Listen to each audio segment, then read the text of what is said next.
चलिए जानते हैं आज देश और दुनिया की सिलेक्टेड काम की और महत्वपूर्ण 25 बड़ी खबरों को सिर्फ 10 मिनट में। पर अभी तक आपने इस वीडियो को लाइक नहीं किया है तो लाइक कर दें और इस चैनल को सब्सक्राइब भी कर लीजिए। डोमिनिका रिपब्लिक प्रधानमंत्री मोदी को सर्वोच्च राष्ट्रीय सम्मान देगा। कोविड में 70,000 वैक्सीन भेजी थी। मोदी को अब तक 14 देशों ने दिया है सर्वोच्च सम्मान।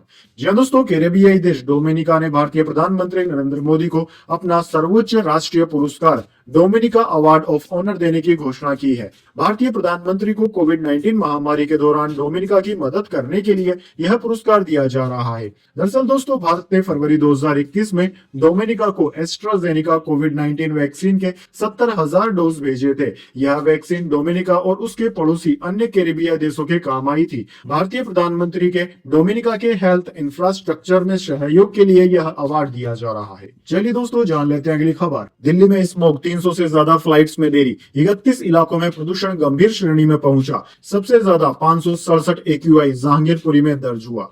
जी हां दोस्तों, दिल्ली में गुरुवार को एयर क्वालिटी इंडेक्स गंभीर श्रेणी में पहुंच गया। गुरुवार सुबह 6 बजे दिल्ली के 31 इलाकों में प्रदूषण बेहद खराब श्रेणी से गंभीर श्रेणी में पहुंच गया। सबसे ज्यादा एयर क्वालिटी इंडेक्स 567 जहांगीरपुरी में दर्ज किया गया। वहीं पंजाबी बाग में 465 और आनंद विहार में 465 AQI दर्ज किया गया। वेबसाइट फ्लाइट ट्रेडर 24 के अनुसार धुंध यानी कि स्मोक के चलते दिल्ली एयरपोर्ट पर 300 से ज्यादा फ्लाइट्स में देरी हुई है।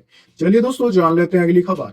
राहुल गांधी बोले, प्रधानमंत्री मोदी ने संविधान नहीं पढ़ा। देश में 8% आदिवासी लेकिन संसाधनों में सिर्फ 1% हिस्सेदारी है। जल, जंगल, जमीन पर पहला हक उनका है। जी हां दोस्तों, राहुल गांधी ने गुरुवार को कहा कि प्रधानमंत्री मोदी ने कभी संविधान नहीं पढ़ा, इसलिए उन्हें लगता है कि संविधान की लाल किताब खाली है। वे महाराष्ट्र के नंदुरबार में रैली को संबोधित कर रहे थे। इस दौरान संविधान की प्रति दिखाते हुए उन्होंने कहा कि भाजपा को किताब का लाल रंग पसंद नहीं, लेकिन हमें इसकी परवाह नहीं है कि रंग लाल है या नीला। हम इसे यानी कि संविधान को बचाने के लिए अपनी जान भी देने को तैयार हैं। चलिए दोस्तों, जान लेते हैं अगली खबर। यूपी पीएससी ने मानी छात्रों की मांग। आरओ परीक्षा स्थगित हुई और एक दिन में होगा पीसीएस का एग्जाम भी। जी हां दोस्तों, प्रयागराज में यूपी लोक सेवा आयोग के बाहर अपनी मांगों को लेकर प्रदर्शन कर रहे प्रतियोगी छात्रों के आंदोलन से जुड़ी बड़ी खबर सामने आई है। दरअसल दोस्तों, आयोग के अध्यक्ष संजय श्रीनेत की अध्यक्षता में हुई उच्च स्तरीय बैठक में फैसला लिया गया है कि पीसीएस की परीक्षा एक दिन में और एक ही शिफ्ट में होगी।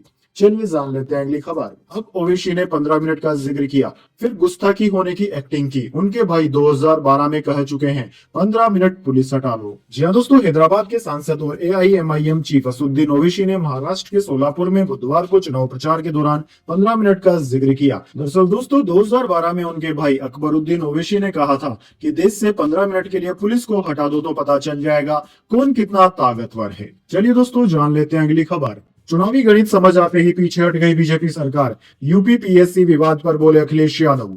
जी हां दोस्तों, उत्तर प्रदेश में परीक्षा पर चल रहे 4 दिन के संग्राम के बाद यूपी पीएससी ने अभ्यर्थियों की मांग को स्वीकार कर लिया है। उत्तर प्रदेश लोक सेवा आयोग यूपी पीएससी ने गुरुवार को समीक्षा अधिकारी आरओ और सहायक समीक्षा अधिकारी ARO की परीक्षा को स्थगित कर दिया है। साथ ही एक समिति का गठन भी किया है जो नए सिरे से सभी पहलुओं पर विचार कर जल्द से जल्द डिटेल्ड रिपोर्ट पेश करेगी। वहीं दोस्तों, दूसरी ओर यूपी पीएससी परीक्षा को पुराने पैटर्न यानी कि सिंगल शिफ्ट में कराने का फैसला भी लिया गया है। इस फैसले के बाद सपा अध्यक्ष अखिलेश यादव ने योगी सरकार पर सवाल उठाया है। सपा अध्यक्ष अखिलेश यादव ने 4 दिन बाद अभ्यर्थियों की मांग स्वीकार करने पर योगी सरकार पर सवाल उठाते हुए कहा कि बीजेपी सरकार ने अभ्यर्थियों की आधी मांग ही मानी है। जब एक परीक्षा हो सकती है तो दूसरी परीक्षा क्यों नहीं। उन्होंने अपने सोशल मीडिया अकाउंट X पर लिखा कि भाजपा सरकार को चुनावी गणित समझ आते ही जब अपनी हार सामने दिखाई दी तो वो पीछे तो हटी पर उसका घमंड बीच में आ गया, इसलिए वो आधी मांग ही मान रही है। अभ्यर्थियों की जीत होगी। ये आज के समझदार युवा हैं। सरकार इन्हें झुंझुना नहीं पकड़ा सकती।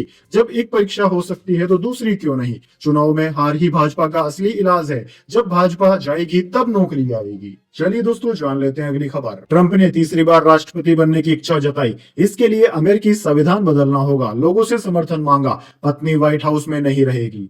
जी हां दोस्तों, अमेरिका के नवनिर्वाचित राष्ट्रपति डोनाल्ड ट्रंप ने तीसरी बार भी राष्ट्रपति बनने की इच्छा जताई है। राइटर्स की रिपोर्ट के मुताबिक उन्होंने बुधवार को राष्ट्रपति जो बाइडेन से मुलाकात से पहले वाशिंगटन DC के एक होटल में यह बयान दिया। उनके बयान पर समर्थकों ने खुशी जाहिर की।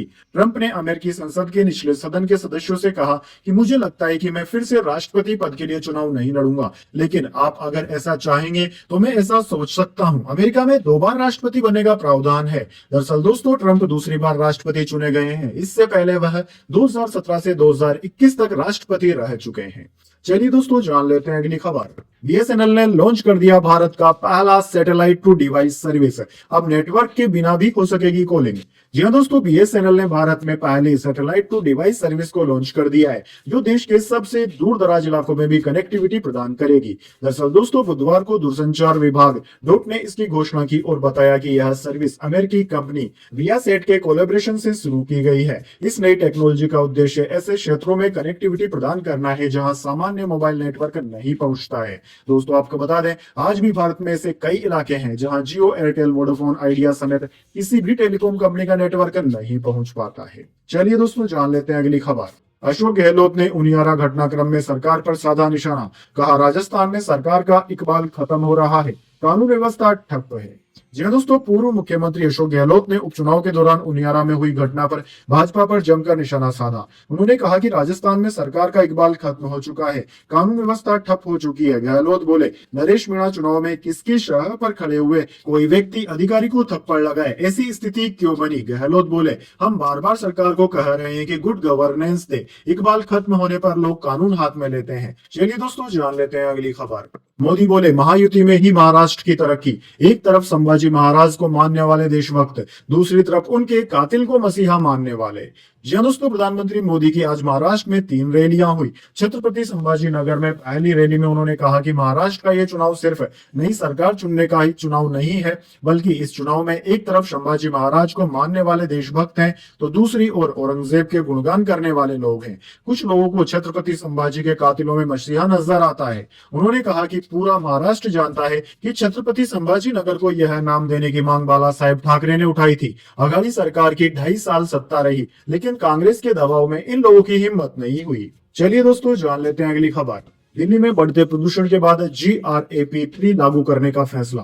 नए कामों पर रहेगी पूर्ण पाबंदी। जी हाँ दोस्तों, दिल्ली की वायु गुणवत्ता इस सप्ताह गंभीर स्तर पर पहुंच गई। बीते बुधवार को दिल्ली में वायु गुणवत्ता सूचकांक AQI पूरे देश में सबसे अधिक रहा और आज 14 नवंबर को दिल्ली का AQI सुबह 428 पर पहुंच गया, जो कि इस मौसम में पहली बार गंभीर श्रेणी में प्रवेश कर गया। AQI में आगे और गिरावट को देखते हुए वायु गुणवत्ता प्रबंधन आयोग ने ग्रेडेड रिस्पॉन्स एक्शन प्लान यानी कि GRAP के चरण 3 को 15 नवंबर से लागू करने का फैसला कर लिया है। GRAP 3 के लागू होते ही दिल्ली NCR में कंस्ट्रक्शन पर रोक लगा दी जाएगी। सिर्फ वही निर्माण कार्य जारी रहेंगे जो राष्ट्रीय तौर पर जरूरी है। वहीं 5वीं कक्षा तक के स्कूलों को भी बंद करने का फैसला लिया गया है। चलिए दोस्तों, जान लेते हैं अगली खबर। कनाडा ने वांटेड अपराधी सिद्धू को बेकसूर बताया। आतंकवाद के सभी आरोप भी खारिज कर दिए। भारत ने ISI से कनेक्शन बताया था।